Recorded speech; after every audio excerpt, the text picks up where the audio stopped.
ഉദ്ഘാടനം കഴിഞ്ഞ് 6 മാസം പിന്നിടുമ്പോഴും കെ ഫോൺ സൗജന്യ കണക്ഷനിൽ കാര്യമായ പുരോഗതിയൊന്നും തന്നെയില്ല. സാമ്പത്തികമായും സാമൂഹികമായും പിന്നോക്കം നിൽക്കുന്നവർക്ക് ആദ്യഘട്ടത്തിൽ പ്രഖ്യാപിച്ച സൗജന്യ കണക്ഷൻ 1/3 പോലും ഇതുവരെ കൊടുത്തു തീർക്കാൻ സർക്കാരിന് കഴിഞ്ഞിട്ടില്ല എന്ന് മുഖ്യമന്ത്രി തന്നെ സമ്മതിക്കുന്നു.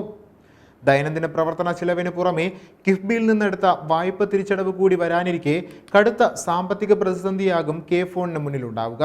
ജൂൺ 5-നായിരുന്നു കെ ഫോൺ പദ്ധതിയുടെ ഉദ്ഘാടനം. 20 ലക്ഷം പേർക്കാണ് സൗജന്യ ഇന്റർനെറ്റ് കണക്ഷൻ ലക്ഷ്യമിട്ടത്. 14,000 പേരെ ആദ്യഘട്ടത്തിൽ തിരഞ്ഞെടുക്കുകയും ചെയ്തു. ഉദ്ഘാടന സമയത്ത് 2,105 വീടുകളിൽ കണക്ഷൻ എത്തിയെങ്കിലും 7 മാസത്തിന് ഇപ്പുറം സൗജന്യ കണക്ഷൻ ഉപയോഗിക്കുന്നത് 3,715 വീടുകളിൽ മാത്രമാണ്. 17,412 ഓഫീസുകളുടെ കണക്ക് 7 മാസത്തിനു മുൻപ് പറഞ്ഞ മുഖ്യമന്ത്രി ഇക്കഴിഞ്ഞ ദിവസം പറഞ്ഞ കണക്കനുസരിച്ച് അത് 18,063 മാത്രമേ ആയുള്ളൂ.